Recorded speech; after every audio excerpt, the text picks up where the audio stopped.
आप देख रहे हैं नेशन लाइव, हर पल आपके साथ। देश में चलने वाले किसान आंदोलन को समर्थन देते हुए गुजरात के पूर्व मुख्यमंत्री शंकर सिंह वाघेला ने किसानों का समर्थन किया और भारत सरकार को सुझाव दिया कि सरकार को किसानों का हक नहीं मारना चाहिए। जो किसानों पर किसान एक्ट लागू किया गया है वह तुरंत ही उसका हल निकाल लेना चाहिए, नहीं तो आने वाले समय के अंदर इसका बीजेपी सरकार को काफी नुकसान हो सकता है, सरकार भी गिर सकती है।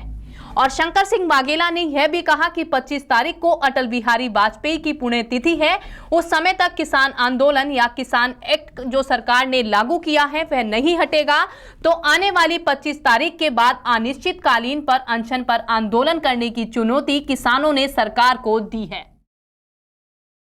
शंकर सिंह वाघेला जो खुद किसान है, किसानों की पीड़ा वेदना समझता है, इसका आप सबको नमस्कार।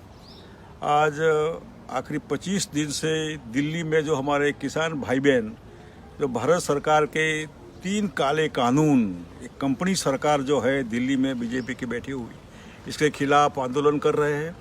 आज श्रद्धांजलि दिवस है। जो किसान रामलीला मैदान में दिल्ली के दरबार में अपनी वेदना व्यक्त करने के लिए जा रहा था, हरियाणा सरकार ने इनको रास्ता तोड़कर खड्डा करके आगे जाने से रोक दिया और आज सरकार खुद कहती है कि किसान वहाँ क्यों बैठ गए। वही किसान जो गया था अपने परिवार को छोड़कर दिल्ली में अपनी पीड़ा वेदना व्यक्त करने के लिए, वो शहीद हो गया। ऐसे तकरीबन 29-30 किसान आज तक शहीद हो गए हैं। मेरी ओर से इनको, इनकी आत्मा को मोक्ष मिले, शांति मिले, परिवार को हिम्मत मिले, इसी में प्रभु को, परमात्मा को प्रार्थना करता हूँ।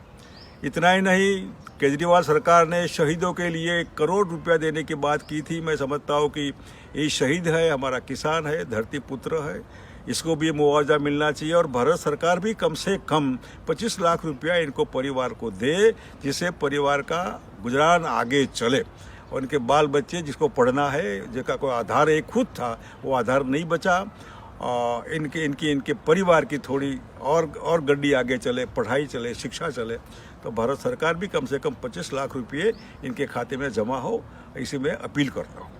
इतना ही नहीं, जो संत राम सिंह जी थे, खुदों ने खुदकशी की, रिवॉल्वर लगाकर, कितनी वेदना, कितनी पीड़ा इनको होती होगी, जिन्होंने अपने आप को शहीद कर दिया।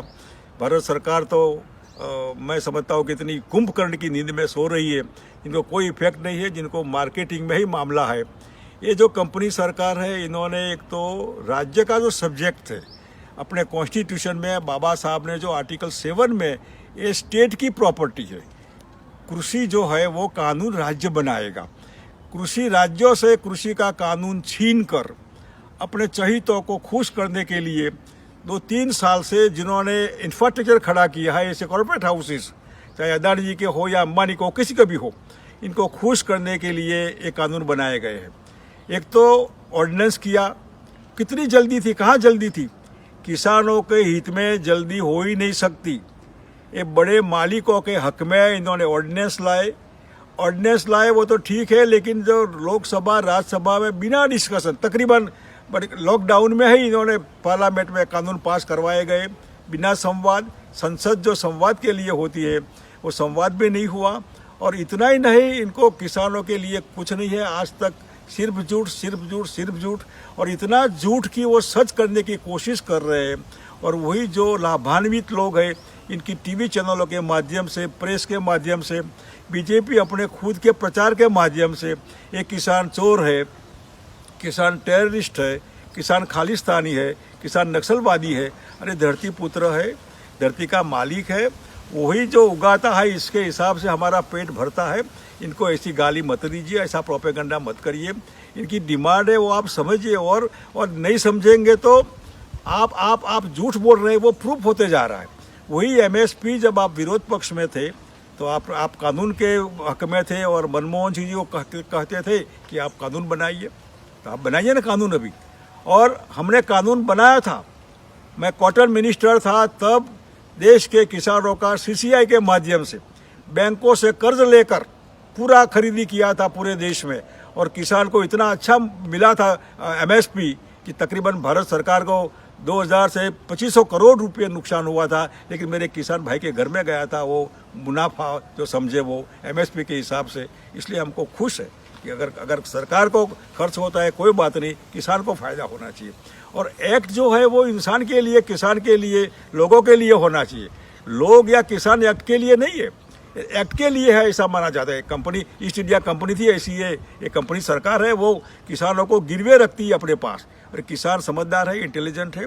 इतने दिनों से अगर वो एजिटेशन कर रहा है, मर जाने के बाद शहीद हो जाएगा वो मानकर वो यहाँ आया है, वापस नहीं जाएगा। तो भारत सरकार समझे, अपना अहंकार, अपना अभिमान छोड़े। सरकार को हम माँ बाप कहते हैं और माँ बाप का रोल प्ले करना चाहिए। ऐसे ऐसे ऐसे बिल्कुल गहरी नींद में सोकर और ठंड में इनको वहीं ठुठुर के छोड़ देना किसानों को, ये बिल्कुल सरकार, दया विहीन सरकार जो होती है, जिनको कोई सिंपैथी नहीं होती किसानों को या इंसान के प्रति, ऐसी निष्ठुर सरकार दिल्ली में बैठी है। इसको अपील करना चाहेंगे कि श्रद्धांजलि सभा जो अभी किसान अपने हिसाब से शहीदों को श्रद्धांजलि दे रहे हैं, इसमें एक अपील होती है, दर्द भरी अपील, कि हमारी बात सुनिए। नहीं सुनेंगे तो हम और शहीद होंगे। सरहदों पर भी हमारे बेटे शहीद हो रहे हैं, यहाँ हम शहीद हो रहे हैं। अगर शहीदों की आगे कंपटीशन करवानी है तो किसान पीछे नहीं हटेंगे। इसके लिए भारत सरकार को सुप्रीम कोर्ट का उपयोग जो है वो इसमें नहीं करना चाहिए। और सुप्रीम कोर्ट को भी भारत सरकार को अपील करिए कि ये एक्ट पोस्टपोन करे।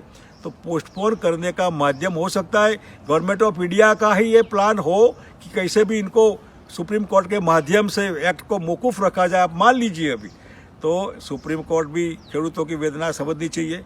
एक्ट मौकूफ रखना नहीं है, बीजेपी की वो चालबाजी हो सकती है। इसलिए एक्ट है या एक्ट नहीं है, एक्ट नहीं होना चाहिए, ऐसी हमारी डिमांड है, मतलब किसानों की। तो वही एक ही चीज़ होगी, या कानून रहेंगे या हम रहेंगे। अगर कानून रहेंगे तो हम मिट जाएंगे, हम मर जाएंगे। अगर कानून मिटना है तो मिटाइए, तो हम बचेंगे। इसलिए भारत सरकार को तय करना है कि किसानों को मिटाना है या कानून को मिटाना है। किसान जिंदा है, किसान देश की रीढ़ है, देश में करोड़ों लोग किसान है, और इस हिसाब से पूरे परिवारों की चिंता करते हुए एक्ट को रद्द करना चाहिए, ऐसी हमारी डिमांड है। इसमें कोई इतना नुकसान नहीं होगा, वरना ये तो दावानल है। ये किसान के अंदर की जब रूह निकलेगी तो मैं समझता हूँ कि भारत सरकार भस्म हो जाएगी, और ये इनके भले के लिए है।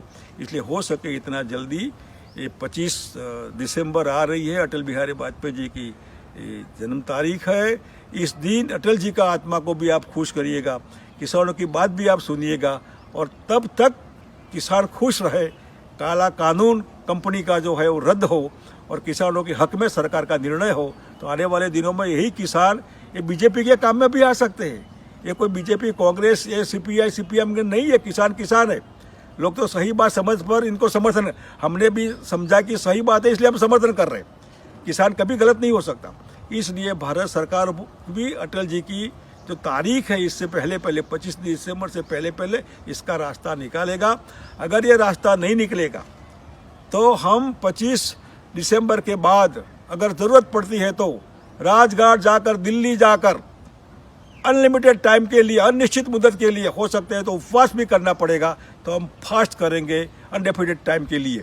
और ये मजाक नहीं है, भारत सरकार समझे, ऐसा चैलेंज नहीं उठानी चाहिए, और किसानों को प्रति सहानुभूति रखते हुए तात्कालिक निर्णय करें कि ये कानून रद्द होगा। इसमें कोई शर्म की बात नहीं है। लोगों की democracy for the people, of the people, by the people है। आपके लिए नहीं है, पीपल के लिए है। आप पीपल के मालिक है फॉर अ वाइल। हिटलर भी नहीं था, वो भी चला गया। रावण भी था, वो भी चला गया। हिरण्यकश्यप था, वो भी चला गया। आप भी चले जाएंगे।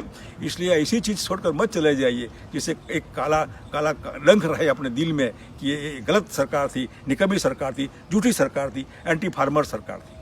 आप सहानुभूति लीजिए। और इस श्रद्धांजलि आज का दिन जो इन्होंने तय किया है किसान भाइयों ने अपने शहीद भाइयों के लिए, मेरी ओर से इनके परिवार को शक्ति मिले और सरकारें जो है इनकी चिंता करे, इसी प्रार्थना के साथ मैं भी किसानों की वेदना